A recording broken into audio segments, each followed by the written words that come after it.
सिद्धेभ्यः।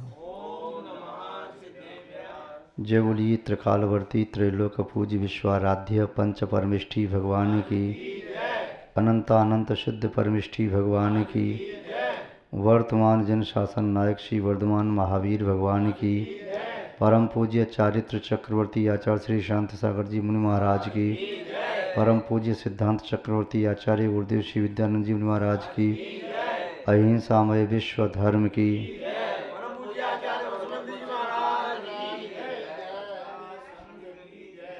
जैनम जयतु शासनम विश्व कल्याण कारकम। धर्म स्नेही सत श्रद्धालु यहाँ पर उपस्थित आप सभी भव्यवर पुंडरीक पुण्यात्मा महानुभाव, इस बात को आबाल वृद्ध सभी जानते हैं, जीवन में सुख शांति पुण्य के माध्यम से प्राप्त होती है, पाप के माध्यम से नहीं। पुण्य के बिना इष्ट पदार्थों की प्राप्ति नहीं होती, पुण्य के बिना जीवन में सुखद अनुभूति नहीं होती, पुण्य के बिना हम दूसरों के लिए भी पुण्य में निमित्त नहीं बन सकते। पुण्य के माध्यम से ही हमें पुण्य वस्तुओं का लाभ होता है, पुण्य के उद्देश्य ही साथ से पुण्य करने के साधन प्राप्त होते हैं, पुण्य के उद्देश्य ही हमारे जीवन में पापों का उपशम होता है, पुण्य के माध्यम से ही चार मंगल उत्तम और क्षण को प्राप्त कर पाते हैं, पुण्य के माध्यम से ही जीव उत्तम श्रावक या परमिष्ठी बन पाता है। पुण्य के बिना उसे जीवन में यथेष्ट वस्तु का लाभ कदापि और कुत्र असंभव है, कहीं भी लाभ नहीं होगा, कभी भी लाभ नहीं होता। आचार्यों ने लिखा है कि पुण्य श्रेष्ठ पुण्य क्या है। आचार्य महोदय लिखते हैं, साधूनां दर्शनम पुण्यम तीर्थभूता हि साधवा, कालेन फलते तीर्थ सद्य साधु समागम। साधूनां दर्शनम पुण्यम, साधुओं का दर्शन पुण्य का फल है, साधुओं का दर्शन पुण्य के लिए है। कहीं किसी प्रयोजन को सिद्ध करने के लिए निकल रहे हों और साधुओं के दर्शन हो जाएं तो ऐसा माना जाता है कार्य सिद्ध होगा। महाभारत के युद्ध के समय अर्जुन से श्री कृष्ण ने कहा, आप रथ पर आरूढ़ हों और गांडी वृक्ष को हाथ में संभालो, तुम्हारी विजय सुनिश्चित है। अरे क्यों? क्योंकि सामने दिगंबर संत देखो, उनके दर्शन करो। कार्य के प्रारंभ में दिगंबर संत का दर्शन हुआ, सफलता अवश्य मिलेगी। पद्मिनी राजहंसस्य निर्गंथाश तपोधना यत देशम विवसन्ति तत्र सुभिक्षय निश्चया। पद्मिनी स्त्री, राजहंस पक्षी, निर्गंथ साधु और तपस्वी, यत देशम देश उपवसन्ति, जिस देश में विचरन्ति, जिस देश में निवास करते हैं, विचरण करते हैं, चर्या करते हैं, तत्र सुभिक्षम निश्चया, निश्चित ही वहाँ सुभिक्ष होता है, मंगल होता है। ये लोक मंगल करने वाले हैं, लोक में मंगल इनके माध्यम से होता है और ये ही लोकोत्तर मंगल करने वाले हैं। लोक में मंगल लौकिक मंगलों के माध्यम से भी किया जाता है, किंतु साधु लौकिक मंगलों से ऊपर लोकोत्तर मंगल हैं। कैसे मंगल हैं? लोकोत्तर, किंतु लोक में मंगल करने वाले हैं। कहाँ पर मंगल करते हैं? इसलिए आचार्य विष्णु स्वामी ने पंच परमेष्ठियों को, साधुओं को लोकपाल कहा है। क्या कहा है? लोकपाल। ये लोक का पालन करने वाले हैं। जब तक पंच परमेष्ठि हैं तब तक जीव संसार में सुख शांति को प्राप्त करते रहेंगे, धर्म जीवंत रहेगा। ये लोक का पालन करने वाले हैं, इनके माध्यम से धर्म जीवित है तो लोक जीव स्थिर है, तो लोकपाल है। यहाँ तक कि साधुओं का चित्र भी चित्त को आनंदित करने वाला होता है, और जिस चित्त में साधु का चरित्र आ जाए उस चित्त का तो कह सकते हैं, वह चित्त तो आज नहीं तो कल परमात्मा बनेगा ही बनेगा। महात्मा का चरित्र जिस चित्त में आ जाता है वह चित्त आज नहीं तो कल परमात्मा बन जाता है। परमात्मा नहीं बने तब तक के लिए पुण्यात्मा तो है ही, और जिसके चित्त में महात्मा का चित्र होता है वह भी पुण्यात्मा है। चरित्र होता है तो धर्मात्मा है, परमात्मा है। और जिस चित्त में साधु का चित्र और चरित्र कुछ भी नहीं है तो समझो अभी उसका चित्त पवित्र नहीं है। साधु का चित्र और चरित्र चित्त में आते ही पवित्रता अपने आप बढ़ने लगती है। ऐसा लगता है जैसे आत्मा पर इत्र का छिड़काव कर दिया हो, क्योंकि साधुओं का चित्र भी मित्र की तरह से पापों से बचाने वाला होता है। इसीलिए कई लोग अपने पर्स में साधु की फ़ोटो लगा के रखते हैं, कोई पेन में लगा के रखते हैं, कोई और लगा के नहीं रखते हैं, कोई उनके नाम की डायरी रखते हैं। उनके दर्शन करके उनका मन संभल जाता है। तन पापों में जाए तो तन संभल जाता है। साधु को देखते वचन बोलते बोलते वचन संभल जाते हैं। जैसे मंदिर में भगवान दिखाई दे जाएं तो आप अपने क्रोध पर नियंत्रण कर लेते हैं। यदि मंदिर नहीं हो तो आपका हाथ उठ जाए किसी के ऊपर, मंदिर हो तो क्या कहोगे? अभी मंदिर है ना, चल बाहर देखूंगा तुझे। मंदिर है तो आपको कितना भी क्रोध आ रहा हो, मंदिर में गाली गलौज जब शब्द न बोलोगे, कंट्रोल करोगे। मन में विचारों को भी सोचोगे यहाँ भगवान के सामने में गंदे विचार नहीं ला सकता, किसी को मार काट करने के, हिंसा आदि करने के, चल बाहर चल। तो जैसे भगवान के सामने आपका मन, वचन और तन नियंत्रित रहता है, ऐसे ही जिस साधु के प्रति आपके चित्त में गहरी आस्था है, उस साधु का चित्र यदि आपके चित्त में रहता है, स्मरण आते ही आप बस मूर्ति स्टॉप जैसे हो जाते हैं। हाथ वहीं के मेरे को जाता है।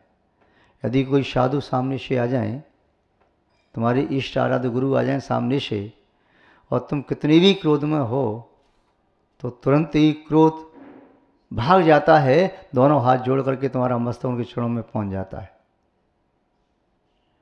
चित्त शुद्ध होता है, चित्त पवित्र होता है देखने मात्र से, उनका नाम लेने मात्र से चित्त पवित्र होता है, उनका चित्र भी देखने मात्र से चित्त पवित्र होता है। और साधु जैसा मित्र तीनों लोकों में कोई है नहीं। एको मित्रो भवति, संसार में मित्र कौन होता है? एक मित्र है। एको मित्रो भवति भूपति वा यतिर्वा। संसार में मित्र एक ही हो सकता है, या तो राजा हो सकता है या साधु हो सकता है।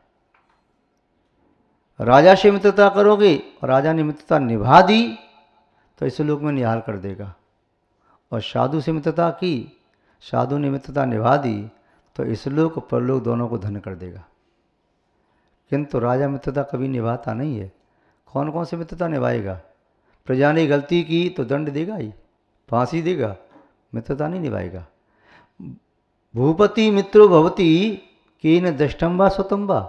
राजा किसी का मित्र हुआ, किसी ने देखा है, सुना है? यदि राजा मित्रता निभाएगा तो राज्य का संचालन कैसे करेगा? उसके राज्य में अराजकता फैल जाएगी। तो मित्र कौन हुआ? साधु। साधु मित्र है। साधु से मित्रता एक बार कर ली तो समझो उनकी सामीप्यता पुष्पों की समीपता की तरह से जीवन को सुगंधित करने वाली होगी, सौरभ से भर देगी। साधु से मित्रता एक बार कर ली तो वृक्ष की शीतल छाया की तरह से चित्त को शीतल छाया मिलेगी। साधु से एक बार मित्रता कर ली तो सरता में बहने हुई शीतल कलकल कलरव का स्वर करती हुई नदी की तरह से वे शरीर के संताप को दूर करने वाला जैसे जल होता है, जलाशय का, नदी का, झील का, झरने का, ऐसे ही साधु का सामीप्य चित्त के संताप को दूर करने में समर्थ होता है। कितनी भी गर्मी पड़ रही हो और पानी कितना भी तप रहा हो, फिर भी झरने के नीचे पहुंच जाओ तो कपकपी सी आ जाती है। बद्रीनाथ कभी गए हो तो वहाँ से झरना झर रही है, या गढ़गंगा में वहाँ पानी देखो ना, ठंडा पानी, ऐसा लगता है बर्फ़ पिघल के आ रही है, और बर्फ़ ही पिघल के आ रही है। माड़ा गांव के समीप से देखो, वहाँ से पानी बहता है, बहुत मोटी धारा गिरती है, क्या लगता है इतना ठंडक सी आ जाती है, कब कभी छूटने लगती है। तो जैसे ही साधु के पास आप पहुँच गए तो आपके तन को ही नहीं, मन को शांति मिलती है, शीतलता मिलती है, संतोष मिलता है। तो साधु का सामीप्य किसी झरने की तरह से संताप को दूर करके शांति शीतलता देने वाला है। सघन वृक्ष की तरह से वे आतप को दूर करने वाला है। पुष्पों की वाटिका की तरह से साधु का सानिध्य आपके जीवन में संयम की सुगंधी भरने वाला है। और साधु का सानिध्य दीपक की तरह से स्वप्न प्रकाशी करके आपके जीवन को प्रकाशित करने वाला है। साधु का सानिध्य हो सकता है आपको कष्टकर लगे, साधु कभी आपको कड़वे शब्दों में समझाएं, कभी मीठे शब्दों में समझाएं, कभी माना कि डांट भी दें। माता पिता डांटते हैं ना, जब डांटते हैं तभी सुधार होता है, न डांटें तो बहुत बड़ी जोखिम उठानी पड़े, बहुत बड़ा संकट भी आ सकता है। तो साधु भी हित की शिक्षा देते हैं, अहित से बचाते हैं। घर में बुजुर्ग हैं, वे कैसे हैं? घर में लगी टीन की तरह से, जो टीन स्वयं तप करके गर्म हो जाती है किंतु नीचे बैठने वालों को छाया देती है। किंतु जैसे ही कोई कंकड़ पत्थर गिरता है तो टीन स्वयं सहन कर लेती है, उसके नीचे बैठने वालों को चोट नहीं आने देती। ऐसी घर के बुजुर्ग, किंतु टीन पर कंकड़ पत्थर पड़ते हैं तो आवाज़ तो होती है। घर के बुजुर्ग थोड़ा आवाज़ तो करते हैं, किंतु धूप से और कंकड़ पत्थरों से रक्षा भी करते हैं। सूर्य जीवन में प्रकाश तो भरता है, हो सकता है आपके गुरु आपके जीवन में प्रकाश भरें, वह प्रकाश भरता है, वह जीवन को विकसित करता है जैसे सूर्य कमल को विकसित करता है। तो चुभती हुई उसकी धूप, कभी कभी ऐसा लगता है धूप चुभ रही है, उसका सद्भाव कभी कभी ऐसा लगता है चुभन पैदा कर रहा हो, किंतु उसका अभाव, उसके अभाव में जीवन में अंधकार के सिवाय कुछ भी नहीं है। इसलिए गुरुजनों का सद्भाव, कभी कभी किसी किसी को लगता हो वो महाराज जी आए हैं, व्यवस्था बनानी पड़ेगी, अब तो सेवा करना है, ऐसा करना है, ऐसा करना, और जब चले जाएंगे तो फिर लगता है कि अरे भाई वंचित रह गए। देखो जीवन में हमारा वह धर्म का आलम्बन था। ऋषभदेव भगवान के मुख जाने पर भरत चक्रवर्ती को इतना दुख हुआ, ओहो साक्षात विराजमान थे, जिज्ञासा समाधान करता था, अब किससे पूछूंगा। भगवान महावीर स्वामी के मुख जाने के उपरांत गौतम स्वामी कितना विकल्प आया, बहुत दुखी हुई अंदर से। फिर उन्होंने स्वयं सबक श्रेणी माणी और पुनः शुक्ल ध्यान में लीन हुए केवली वन के संध्या काल में। ऐसी साधुओं का सानिध्य जब तक है तब तक सोचते हैं बाद में लाभ ले लूँगा, जब नहीं मिलता है, जहाँ साधु का सानिध्य नहीं मिलता वहाँ जाके देखो लोगों को कितनी प्यास है, महान भाव। तो यहाँ कह रही हैं साधु नाम दर्शनम पुण्यम, साधु का दर्शन पुण्य का निमित्त है। किसका निमित्त है? साधु के दर्शन पुण्य के उदय से होते हैं और साधु का दर्शन पुण्य को देने वाला होता है। तीर्थभूता ही साधुहा, साधु क्या है? तीर्थभूत हैं। क्या है? तीर्थ किसे कहते हैं? तीर्थ एक घाट का नाम है। हिंदुओं में तीर्थ कहते हैं नदियों के घाट को, जहाँ से नाव में बैठ करके दूसरे किनारे जाया जाता है। जैन दर्शन में कहा है तीर्थ की परिभाषा तीर्यते इन सा तीर्थ, जिसके द्वारा तिरा जाता है वह तीर्थ है। तो साधु तीर्थ हैं। क्यों? क्योंकि उनके पास सम्यक दर्शन, सम्यक ज्ञान, सम्यक चारित्र है। वे स्वयं सम्यक दर्शन ज्ञान चारित्र की नौका में बैठे हैं और उनके पास पहुंच जाओगे तो वे तुम्हें भी सम्यक दर्शन ज्ञान चारित्र दे देंगे। नौका वाला नाविक तो अपनी नाव दे दी दूसरे को तो स्वयं बिना नाव के रह जाएगा, किंतु साधु दूसरों को भी सम्यक दर्शन ज्ञान चारित्र दे दें तभी उनकी रत्नत्रय छूटेगा नहीं। वे दूसरों के रत्नत्रय की प्राप्ति में निमित्त सैकड़ों के लिए बने, हजारों लाखों करोड़ों के लिए बने, तभी उनका रत्नत्रय कम नहीं हो जाएगा। तो साधु कैसे हैं? तीर्थभूत। क्या हैं? तिराने वाले हैं। किससे? संसार सागर से। संसार सागर से, भव सागर से पार कराने वाले ही, इसलिए साधु ही तीर्थ हैं। चैतन्य तीर्थ हैं। अचेतन तीर्थ पे आप जाते हो, शाश्वत सिद्ध क्षेत्र, शंभे शिखर जी, गिरनार जी, चंपापुर, पावापुर, अष्टापद, या और भी क्षेत्र हैं, मथुरा 84, राजगृही या पटना, द्रोणगिरी, आहार जी, नैनागिरी जी, कुंडलपुर, बड़वानी, सिद्धवरकूट, कुंथलगिरी, कहाँ कहाँ सिद्ध क्षेत्र आप जाते हो, सब जगह जाते हो। क्यों? वहाँ विशुद्ध वर्णाएँ आज हैं। कौन की वर्णाएँ? उन्हीं साधुओं में जिन्होंने मोक्ष प्राप्त किया। वे साधु नहीं मिले, उनकी वर्णा खोज रही अब। और जहाँ साधु मिल जाए साक्षात तो वर्गणा और साधु दोनों ही मिल गए। तो महानुभाव, अचेतन तीर्थ तो अचेतन हैं, पर साधु चैतन्य तीर्थ है। जिनवाणी को भी तीर्थ कहते हैं क्योंकि जिनवाणी का स्वाध्याय करके भी संसार सागर पार होता है। जिंद भगवान भी तीर्थ हैं, वे जहाँ विराजमान हो जाएं तो तीर्थ बन जाता है। किंतु साधु में सभी तीर्थ हैं। साधु में रत्नत्रय रूपी धर्म तीर्थ है। साधु परमेष्ठी हैं तो इसलिए भी तीर्थ हैं। साधु अरत मुद्रा इसलिए तीर्थ हैं। साधु जिनवाणी की भाषा बोलते हैं, भगवान की वाणी बोलते हैं, इसलिए भी तीर्थ हैं। जिनवाणी तो बोलते नहीं, साधु समझाते हैं।